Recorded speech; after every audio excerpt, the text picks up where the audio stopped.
Bonjour à tous, aujourd'hui on se retrouve pour une nouvelle vidéo unboxing. Alors cette fois-ci je vais vous parler de l'intégrale qui vient de sortir il n'y a pas très longtemps du quatrième pouvoir par Juan Jiménez. Alors, Juan Jiménez c'est un dessinateur argentin qui malheureusement est décédé il n'y a pas très longtemps à cause du Covid. C'est une grosse perte pour la BD, puisque c'était quand même un dessinateur assez virtuose. On va s'en rendre compte au fil de cette vidéo. Donc en fait, il s'est fait connaître au début des années 80 par un premier album qui s'appelle L'Étoile Noire, qu'il avait publié avec Barreiro au scénario.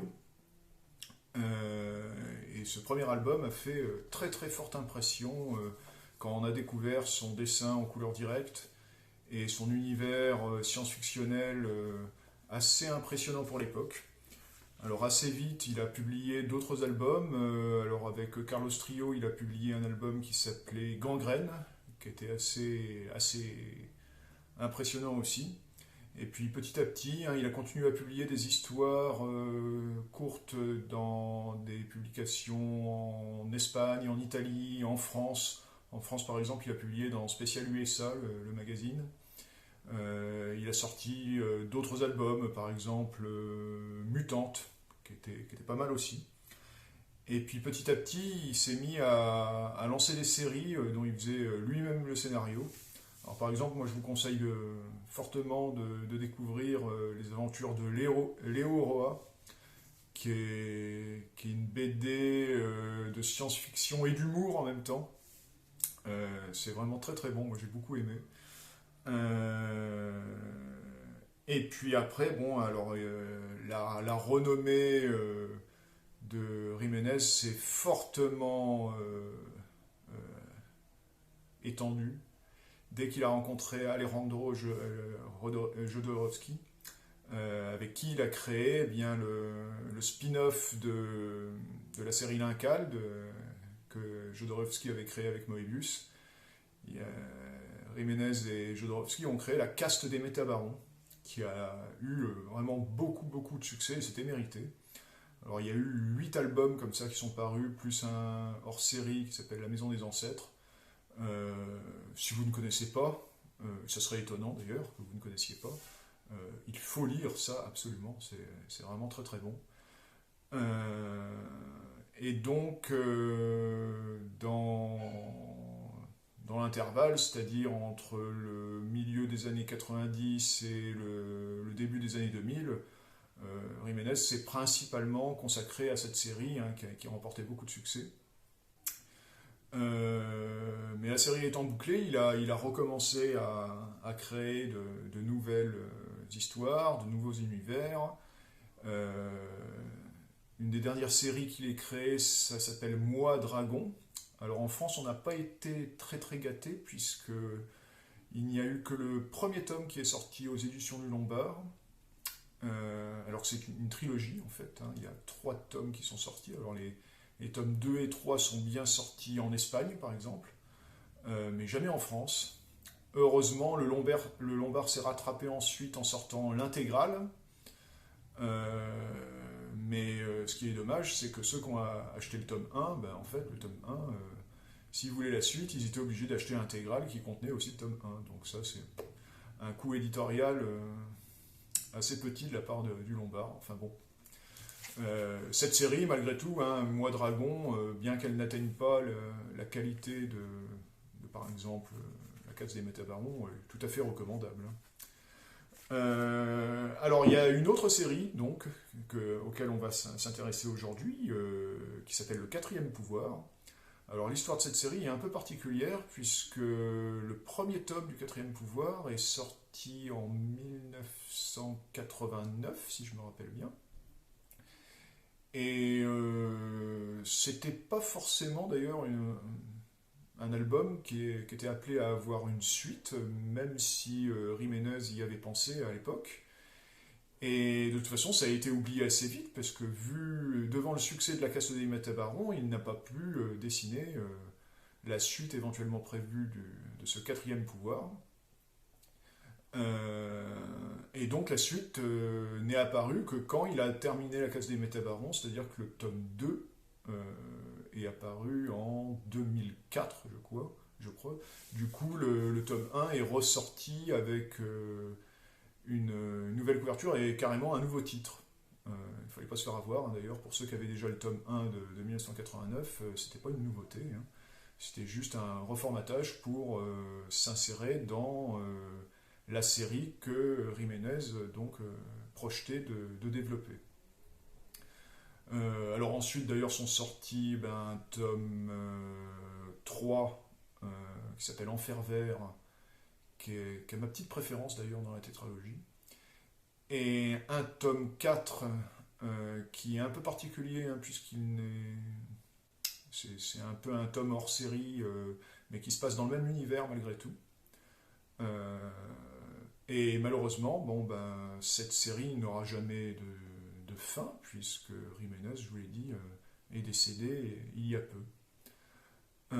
Alors, c'est quoi le quatrième pouvoir? Le quatrième pouvoir, c'est une série de science-fiction qui se passe dans un univers très très riche. Alors d'ailleurs, à la première lecture, moi j'avoue que j'ai eu un peu du mal avec le tome 1, parce que on découvre tellement de choses en même temps que c'est vraiment... Il faut vraiment avoir une lecture attentive du premier tome si on ne veut pas être largué. Effectivement, parce que c'est très riche, il y a de nombreux intervenants, il y a des... c'est vraiment une histoire complexe. Donc, faut vraiment s'accrocher au départ.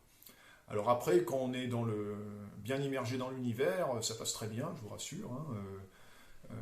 La lecture des tomes suivants se fait de façon assez fluide. Et puis c'est beaucoup aidé par le dessin magnifique de Jiménez. Ceux qui aiment les femmes à forte poitrine vont être servis. Ça, il sait très bien dessiner ça, mais c'est pas gratuit. C'est pas gratuit, c'est très bien intégré dans l'histoire, c'est violent, il y a plein de rebondissements, c'est de la très bonne SF. Alors, quand on lit ça après avoir lu, par exemple, La Caste des Métabarons, en fait, on sent que quand même Jiménez a été fortement influencé par son travail avec Jodorowsky, hein, car on trouve quand même pas mal de points communs au niveau de la façon dont l'histoire est développée, ce genre de choses. Mais c'est pas un défaut, loin de là. Loin de là. Donc voilà ce que je pouvais vous dire en introduction sur cette série, le quatrième pouvoir. Je vous donne rendez-vous tout de suite pour ouvrir l'album et voir ce qu'on peut trouver précisément dans cette nouvelle intégrale, hein. C'est une nouvelle édition qui est sortie chez les Humanoïdes Associés. Moi je vous présente l'intégrale qui est sortie en mai dernier. Alors c'est un petit peu particulier, j'ai pas tout compris, parce que apparemment il y a une intégrale qui est sortie au mois d'août, mais j'ai pas bien compris si c'était la même que celle du mois de mai. Il y a un sticker édition ultime dessus. C'est pas bien clair au niveau du contenu et des bonus si ce sont les mêmes. En tout cas, moi je vais vous montrer celle que j'ai. Vous verrez, vous pourrez vous faire une idée de ce que vous pourrez trouver à l'intérieur. Voilà, donc on regarde ça tout de suite. Alors voilà donc cet album que j'ai récupéré. Alors pour information, c'était difficile de comparer les différentes éditions, effectivement, puisque l'album était sous cellophane, on ne pouvait pas l'ouvrir. Alors moi sur mon exemplaire, il n'y avait pas le fameux sticker rouge édition ultime, donc je ne sais pas si c'est le même ou pas. Alors, en ce qui concerne déjà la fabrication, alors j'ai été agréablement surpris, hein, parce que j'étais habitué à ce que les intégrales des Humanoïdes Associés il y a quelques années étaient d'assez mauvaise qualité au niveau de la fabrication. On sentait bien que c'était fragile, hein, qu'il fallait surtout pas trop les manipuler. En plus, elles étaient hors de prix, alors que là, cette intégrale a un prix qui est dans la moyenne des intégrales qu'on voit sur le marché, hein, là, un peu moins de 30 euros pour 4 tomes copieux, hein, puisque les, les tomes du quatrième pouvoir en général font autour de 60 pages, 60 planches plus exactement. Donc là, j'ai été assez agréablement surpris. Alors déjà, la couverture, je ne sais pas si on va voir, oui, ça brille un peu. Il y a un vernis sélectif donc, sur le visage de l'héroïne, et puis là sur la partie basse. Les titres, alors c'est pas vraiment un vernis sélectif, mais il y a une espèce d'effet de relief qui est donné sur les titres qui est assez sympa. Derrière, sur l'arrière, c'est la même chose. Là, sur le dessin, vernis sélectif brillant. Pareil, le texte, il y a le même effet de relief que sur le titre. Et exactement pareil sur le côté, le relief sur les titres. Ça, c'est sympa. Ça donne une plus-value à l'album, je trouve, c'est assez sympa. Alors, quand on ouvre après, en page de titre, c'est la reproduction de la couverture de l'édition, je crois, de 91 du quatrième pouvoir, du premier tome, donc qui a eu plusieurs couvertures. Et donc là, alors sur la page de garde, effectivement, là vous voyez, vous voyez en zoomant peut-être un peu, que c'est marqué nouvelle édition 2020, les Illuminati associés, dépôt légal avril 2020. Donc ça, a priori, c'est l'intégrale qui est sortie au mois de mai. Donc je ne sais pas si celle qui est sortie au mois d'août est la même, il faudra vérifier hein, si le dépôt légal est identique, et surtout si le contenu est identique. Mais en tout cas, la mienne, c'est dépôt légal avril 2020. Donc on arrive tout de suite donc, sur le tome 1. Alors il y a la couverture qui est reproduite en pleine page, ça c'est toujours un bon point, ça me plaît beaucoup. Donc ils ont repris le titre qui a été choisi pour le tome 1 quand la série a démarré, ou redémarré plus exactement en 2004, Supramental. Et donc, il y a l'album qui démarre. Donc, le dessin de Jiménez est parfaitement reproduit, hein, il n'y a aucun problème, les couleurs sont bien respectées. Petit défaut, le papier n'est pas parfaitement mat, il est légèrement brillant. Bon, c'est toujours un petit problème, mais bon, admettons, c'est quand même pas mal. Donc, je feuillette un peu, hein, voilà. Donc, je vous l'ai dit, hein, les albums sont assez conséquents. Hein. Celui-là, il fait 62 planches. Donc, on arrive au tome 2. Donc là, pareil, hein, la couverture reproduite, hein, avec le titre quand même. Donc, tome 2, même chose. Hein. Très beau dessin, comme toujours.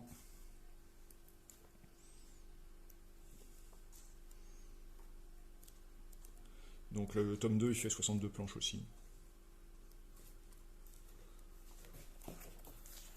On arrive au tome 3, en fer vert. Pareil, avec la couverture reproduite. Alors, vous voyez, sympa. Et un petit signet en tissu dans les intégrales, j'aime bien. Bon point pour les Humano. Donc en fer vert, pareil. Toujours dessin magnifique. Regardez-moi ces planches. Voilà, c'est un petit peu violent, hein, mais bon.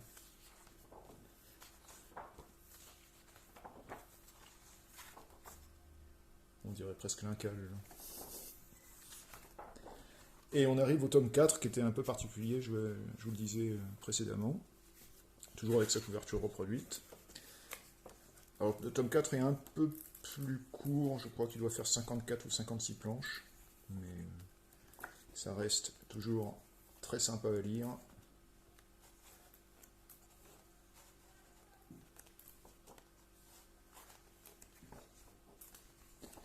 Et on arrive donc à la partie bonus, ils appellent ça postface, c'est Christophe Quillien qui a rédigé ça, alors à lire, c'est assez agréable à lire, hein, mais c'est un peu dommage que ce soit pas plus organisé que ça, hein. J'ai trouvé ça un petit peu fouillis comme texte.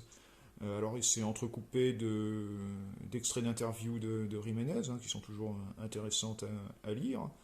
Mais il y a assez peu, voire pas du tout, de retour sur le début de sa carrière, ce que je trouve dommage, parce que on en sait assez peu en fait, hein. J'ai vu assez peu dans la presse de documentation sur ce dessinateur qui pourtant a acquis une renommée assez importante.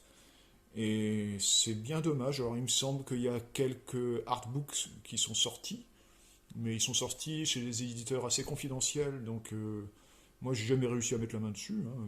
Bon, ça m'arrivera peut-être à un moment ou à un autre, mais c'est dommage. Moi j'aimerais en savoir plus sur ce grand auteur.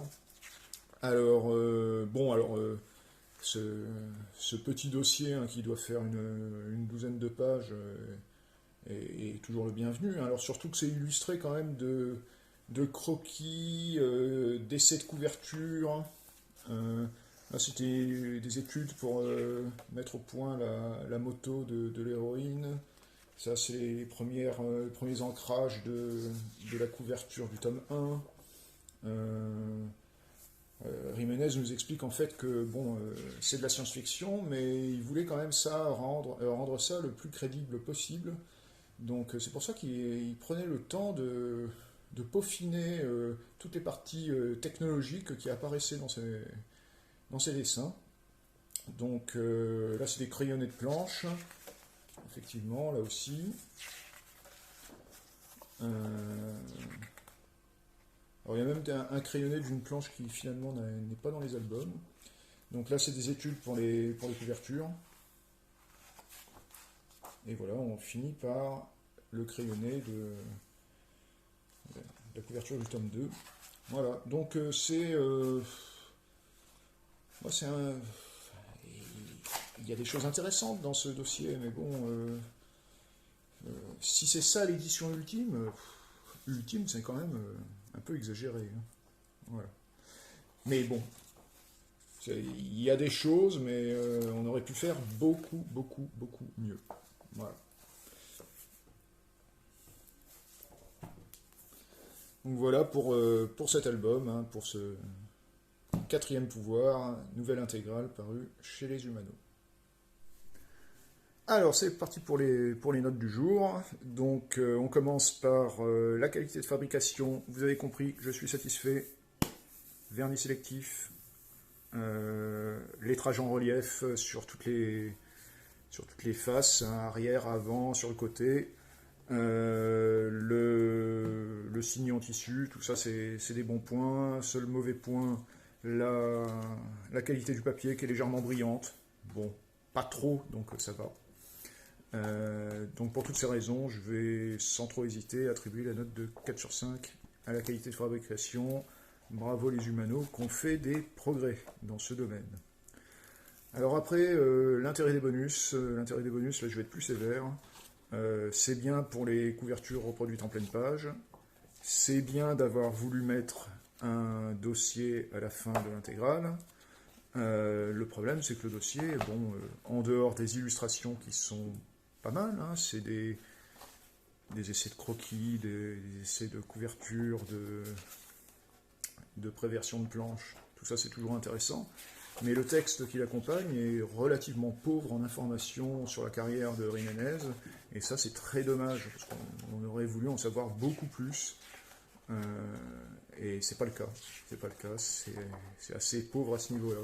Donc pour cette raison, je n'attribuerai que la note de 3 sur 5 à l'intérêt des bonus de ce volume. Alors en ce qui concerne l'intérêt global de la BD, là c'est beaucoup mieux, hein, puisque là c'est de la SF pure et dure, c'est de la SF violente, c'est de la SF documentée, c'est-à-dire que l'univers qui est décrit est très, très bien structuré, hein, on sent qu'il y a eu de la réflexion de la part de Jiménez derrière. Il a vraiment imaginé une société à part entière pour créer son histoire. Les, euh, les protagonistes sont bien campés. Bon, alors ça demande un effort au début, en particulier sur le premier tome, parce que quand on rentre directement comme ça dans un univers aussi riche, eh bien c'est un petit peu difficile au départ, parce qu'on n'est quand même pas familiarisé du tout avec ce genre d'univers, qui est quand même assez particulier. Mais une fois qu'on a compris un peu les tenants et les aboutissants de ce qui se passe, là, franchement, on se régale, hein, surtout que les dessins sont magnifiques. Les héroïnes aussi, ce qui ne gâche rien, puisque Jiménez a tenu à ce que les protagonistes principaux soient des femmes. Il voulait se démarquer un petit peu des histoires de SF classiques. En tout cas, ce que je peux vous dire, bon, si quelqu'un a aimé les histoires de SF un peu ésotériques, comme dans l'Incal, bon, une personne comme ça va aimer le quatrième pouvoir. Si vous avez aimé la caste des métabarons, c'est sûr, vous aimerez le quatrième pouvoir. Et puis, si vous connaissez aucune de ces bandes, il est temps de le découvrir, hein, parce que franchement, ça manquerait à votre culture BDphile de ne pas avoir lu au moins une bande de Jiménez, hein, qui est quand même un grand, grand auteur. Alors, j'irai pas jusqu'à qualifier le quatrième pouvoir de chef-d'œuvre, c'est pour ça que je vais pas lui attribuer la note maximale, mais sans hésiter, je lui donne la note de 4 sur 5, vraiment sans hésiter, aucunement. Voilà pour les notes que j'attribue à cette nouvelle intégrale parue aux Humano. Donc voilà tout ce que j'avais à dire sur cette nouvelle intégrale du quatrième pouvoir. Je dis nouvelle parce que vous avez compris, il y en a eu un certain nombre au fil des ans. C'est de la bonne SF, c'est du bon dessin, c'est du bon scénario. Donc vous pouvez, si vous ne connaissez pas, vous pouvez sans trop hésiter faire l'investissement des 30 € qu'on va vous demander pour cette BD. Honnêtement, je pense pas que vous le regretterez. Hein. Je prends pas tellement de risques en vous disant ça. Franchement, c'est du tout bon. Donc, moi, même, je pense que ça peut être une porte d'entrée, hein, vers les autres œuvres de Jiménez, hein, qui sont peut-être parfois un peu moins grand public, hein, pour certains des one-shots qu'il a dessinés au départ, ou même vers la fin de sa carrière. Mais c'est du tout bon. Donc, je vous souhaite par avance bonne lecture en lisant le quatrième pouvoir. Donc je vous donne rendez-vous pour une prochaine vidéo unboxing, pour très bientôt je pense. Allez, ciao!